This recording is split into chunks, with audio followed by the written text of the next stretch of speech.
For the last 20 years, Nationwide has been committed to working with fee-based financial professionals like you to help prepare your clients for every phase of their financial lives. They do this by delivering innovative solutions, services, and support designed to complement the way you do business. To learn more, visit nationwideadvisory.com. And thank you to Nationwide for sponsoring the WealthStack podcast. Hello, and welcome to episode 2 of the WealthStack podcast. I'm Mark Bruno, Managing Director of the Wealth Management Group at Informa Connect, and I am very much looking forward to our discussion here today, which will be on the topic of embedded finance with none other than Dani Fava, the Head of Strategic Development at Envestnet. Dani, thank you so much for being here. Thanks for having me, Mark. Very much looking forward. I've read quite a bit about embedded finance, a couple of the blog posts that you've done. I've seen some op-eds and columns that you've done for some of the industry publications, but haven't had the chance to sit and talk with you at length about, one, what embedded finance actually is, but two, you've used the term the next big disruption, if you will, in finance here. And I'm obviously intrigued. I love the idea of a big disruption. Mini disruptions are a lot less interesting, but would love to just start with, exactly what embedded finance is, because I think it can take a lot of different forms and mean a lot of different things here. But what's the simplest way for you to describe, to our audience what embedded finance is and why you think it's the next big disruption? Sure. So let me start with the definition. Simply stated, embedded finance is taking traditional financial services products and placing them inside of non-traditional places, like consumer apps. So think about the areas of traditional finance, whether that be saving, lending, investing, insurance, etc. Taking those categories and putting them into apps that users are already using throughout their everyday lives, like PayPal, like Starbucks, like any consumer app that the user might be traversing is now going to be an ideal place to embed financial services. Okay, so that really simplifies it. But taking it a step further, we'd love to get your take on what some day in the life examples are and really how you kind of see this playing out in the future. I know you mentioned PayPal and you mentioned Starbucks. And essentially, when you mention those apps, I'm using those apps far more often than I'm using any sort of financial services related apps, right? So how might this sort of play out over time if it becomes commonly or frequently or just deeply embedded, if you will? Yeah, I love some of the use cases. I'm going to tell you some of my favorites. But before I do, something you said there was really interesting. And that was, you're using PayPal and you're using Starbucks apps way more often than your financial services app. And I want to pause there and think about that for a second, because of the top 20 most popular brands in this country, not one of them is a financial services institution. So that means so much for the consumer base, right? Who will we rely on in the future to go to with our financial needs? Will it be a financial services company, that has a very trusted brand inside of financial services, or could it be one of our more favorite brands that we interact with every day? And because finance is such a big part of life, right? It's tied to your wellness, your happiness, your mental health. I could very much see a future where we rely on our favorite brands and the brands that we interact with the most to offer these financial services. And now let me tell you some examples of those things, right? So I'm going to start with one that's way out there. I'm going to start with an example that's like way outside of what you would traditionally think of as a financial services app. Let's talk about somebody like DraftKings or FanDuel, right? So the story is you kind of go to those sites for fantasy football. If you're a football fan and that's what you do on the weekends, you play your fantasy football. I do that, and I do that from September to February. And then in February, if I've got money left over in my account, because I won, because I'm so good at fantasy football, I would take that money and I would transfer it to my bank. And I wouldn't come back to DraftKings or FanDuel until September, until, I would stay out of that app for 7 months until the football season came back. And that's a problem for embedders. And it's actually a problem for me because I then have to go re-update the app, figure out my login, go, get all of these other offers from other gambling sites. And so it's kind of a disconnected process. Well, what if I could invest that money right on DraftKings into some kind of a managed portfolio and leave that money growing in the off season? That's a much better use case for me personally. And it's a much better use case for a DraftKings or a FanDuel because your users will now come back regularly. They will remain engaged in the off season and they will remain loyal, right? So in September, when I'm getting all of these free bet offers from other apps, all of a sudden, I start to ignore those because I know I have money growing at DraftKings or FanDuel, and I know I want to engage with that app because that's where I've left some of my financial picture. Now that's a real kind of far out there use case, right? Putting financial services and some kind of advice product and some kind of investment into a gambling app seems crazy. But when you think of the use cases, it becomes kind of a lot more realistic. Some other examples I like to use are, anywhere where there's idle cash sitting, AKA your Starbucks card, your Dunkin' Donuts card, or where there's cash passing through. So think about a gig worker who's Uber driving or Lyft driving or Instacart shopping. They're getting paid on that app for their services, or an eBay or an Etsy where you're reselling something, you have a small business where you're selling on Amazon Marketplace and you're getting paid through those apps. Those are other places that make a lot of sense to have embedded investing, embedded savings, right? So you can start to see how this all plays out and really starts to make a lot of sense. And I think that segment of financial services is really about to explode.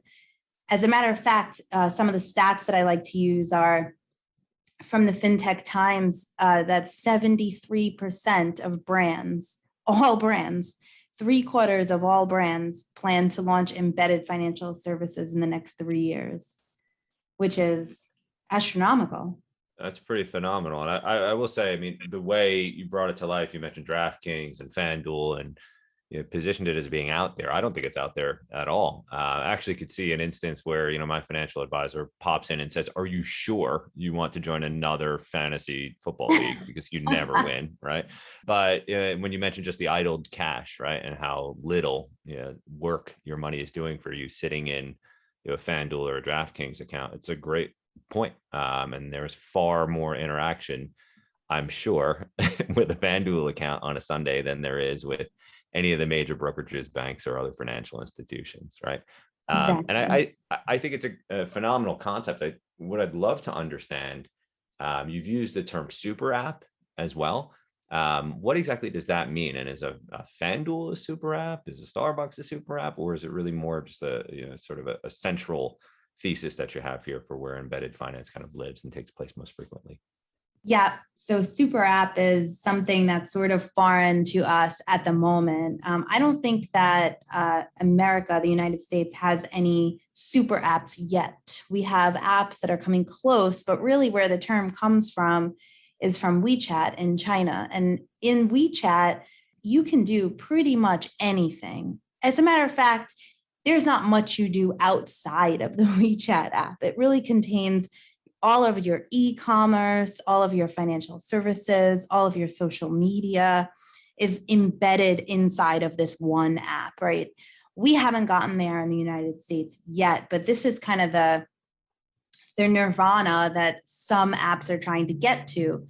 I think one of the closest might be PayPal. What PayPal has done over the past couple of years is they've added some crypto investing. They've signaled that they're going to add stock investing. They have charitable giving. By the way, if you haven't used PayPal's charitable giving, it's so integrated and so easy to use.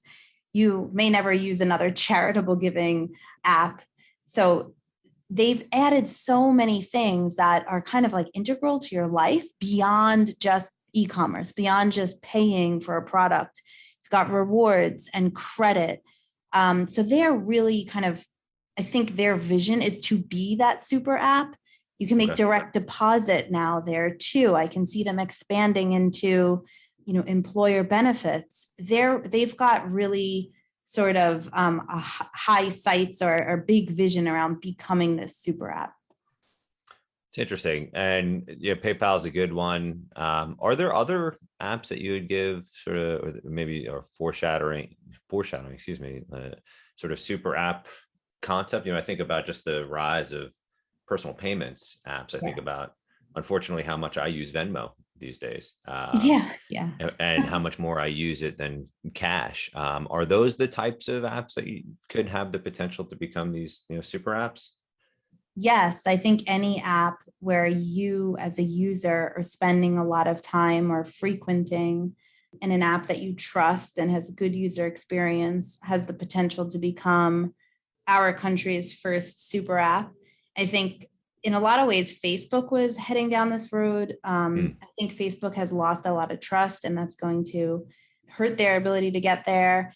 Amazon, in a lot of ways, they've got all of our behavior kind of nailed down. They're a good candidate for embedded finance and then becoming the future super app. But I want to go back to something else that you mentioned, Mark, which I really kind of get excited about, because it's the beginning of the story of embedded finance, and that was payments, right? You said, these digital payments that a lot of stores and apps started to implement their own payment system, right? And they did it very purposefully so that they would stop having to pay those high interchange fees to credit card companies. So they implemented their own digital payments. Little did we know at the time, but as this was happening, this wave of digital payments, what was really happening was the door was being opened to embedded finance and everything that's going to come after, right? The payments was the catalyst that kind of started it all. Now we can consume almost any financial service via an API. So these apps and stores are already doing their own payments. And then they're saying, hang on a second, outside of these payments, can we help people save? Are there banking APIs? Well, absolutely there are. Banking as a service is a very big industry right now. Can we help our clients trade?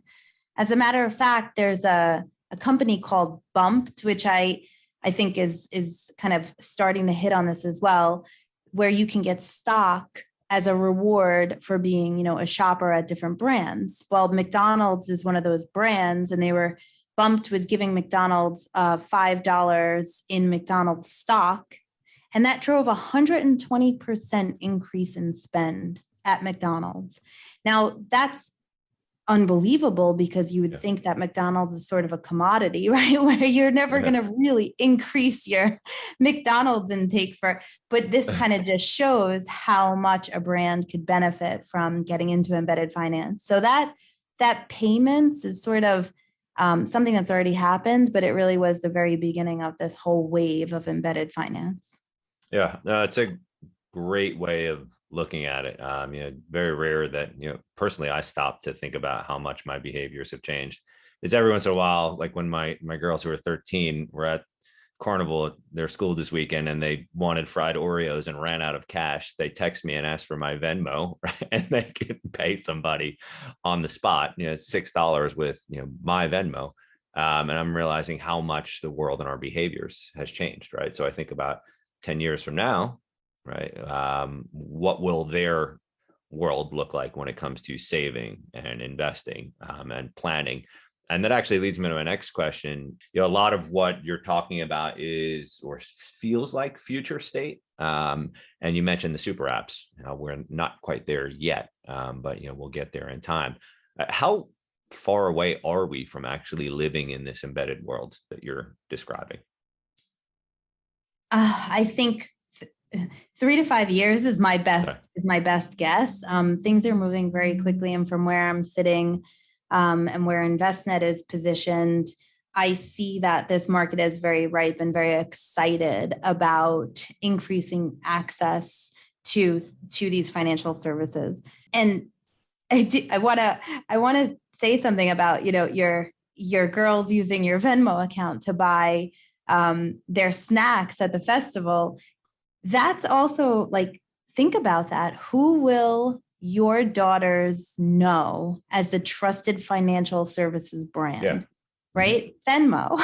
Like, absolutely. Venmo is their trusted financial services brand. So I think we're 3 to 5 years away from truly having an embedded finance sort of disrupted economy.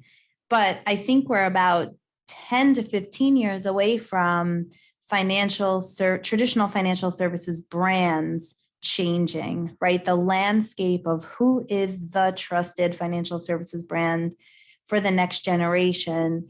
It is not the same firms that we're used to. It's somebody like Venmo. And it's because kids at a very young age are interacting with these brands.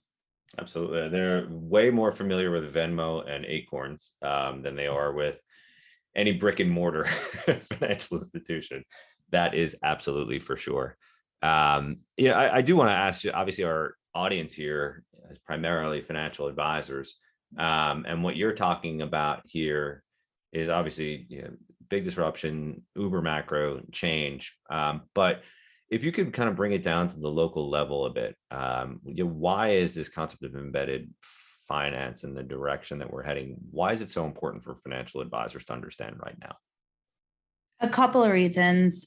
First, I would say that embedded finance is going to cause a little bit more chaos, right? So I think in the future, a financial advisor's superpower is actually going to be bringing it all together and making sense of all of the complexity. Today, a financial advisor's superpower is perhaps, or what they're most known for perhaps, is helping people plan for retirement. I think that changes in the future, and embedded finance plays a big role there, which is we're going to have more money in more places than ever before. We're going to have multiple accounts at multiple consumers. We're going to be engaging with saving and investing in ways that we never had before. And the next best action for the client is going to become a little bit harder to measure. And that's what we at Envestnet call the intelligent financial life, right? It's bringing all of that complexity together and enabling the advisor to be the superhero of, hey, I can bring that together for you using this technology. I can help you make sense of all of this, and I can tell you what your next best action is. So I think embedded finance really kind of shifts the focus of the advisor, right? We're not going to stop customers from engaging in these apps and in these services. But what we can do is make sure that they're living a healthy financial life when we bring it all together in one picture. I worry a little bit about some of the embedded finance tools like buy now, pay later, right? So we've got at every checkout, you'll see a buy now, pay later option, which is a way for you to get instant credit. It's quite successful with these next generations because even millennials, 23% of millennials don't have a credit card. Millennials don't like to take out debt.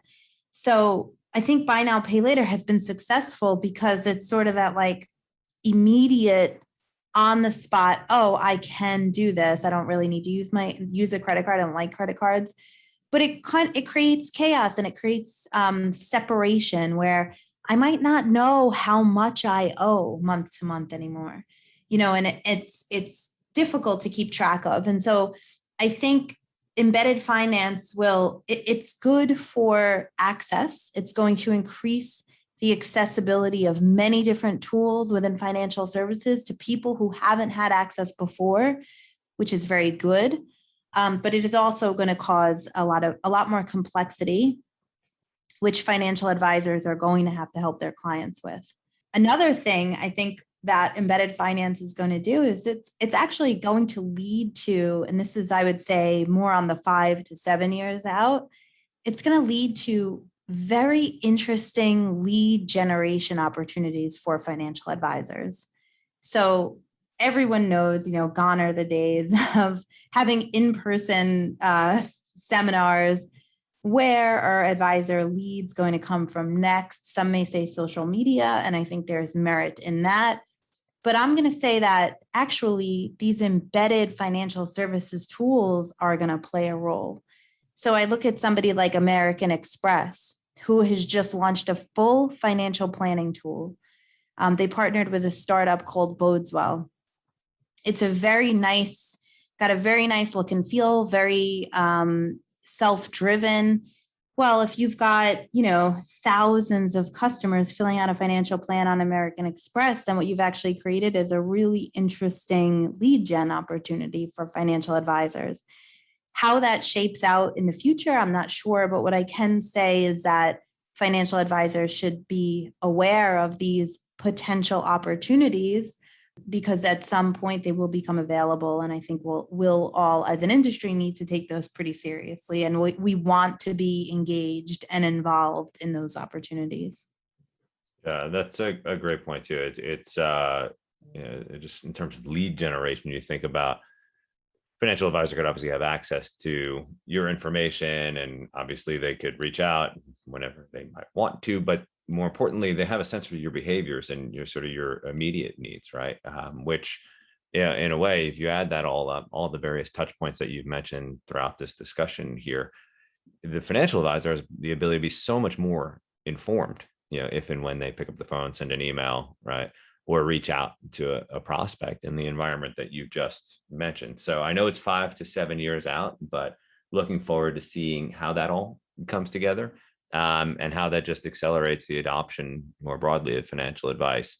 So Dani, before we let you leave, and this has been awesome, I appreciate you walking through this. It is such an important topic, and it's such a big concept, but you've done a great job of really practically describing how it touches the day in the life of every investor or consumer potentially, and also how it could change financial advice, more specifically. Is there anything else just around the subject of embedded finance that you would point out or add, as our audience tries to understand not only what it is, but why it's important and how they can start to educate themselves about it? Yeah, my advice is always test and experiment and experience these things. As new features come out, as new platforms become available, I know we all don't have a lot of extra time, but the best thing that you could do is just try out, experiment, and be aware of what is coming out. I actually find this to be a great sort of intern project, which I love to engage and intern with every summer. Is, I want a rundown of what the latest and greatest innovations are in financial services. What are all the different ways you can invest? And tell me something unique about each one of those places. For financial advisors, who have staff or interns to do that, or maybe want to employ a younger person, that's a great project. And I would say definitely stay connected to the changes that are happening. Absolutely. Well, thank you very much for joining the WealthStack podcast. I appreciate it. And now that I have a fried Oreo vendor in my contacts, I'll have to follow up and send you a thank you present, for walking through embedded finance, and explaining it as well as you did. So Dani, thank you. It's a pleasure to catch up with you again. I appreciate you taking the time to stop by the WealthStack podcast. Appreciate it, Mark. Take care. And thank you to everybody for listening to episode 2 of the WealthStack podcast with Dani Fava at Envestnet. Hope you found this to be very informative and very enjoyable. We'll be coming back to you in just about 2 weeks with episode 3 of the WealthStack podcast, where we will do a deep dive on some of the behavioral technology that you can use to help better understand the way your clients are thinking and acting about their retirement plan. On behalf of Informa's Wealth Management Group, I'm Mark Bruno. Thanks for joining us. For the last 20 years, Nationwide has been committed to working with fee-based financial professionals like you to help prepare your clients for every phase of their financial lives. They do this by delivering innovative solutions, services, and support designed to complement the way you do business. To learn more, visit nationwideadvisory.com. And thank you to Nationwide for sponsoring the WealthStack podcast.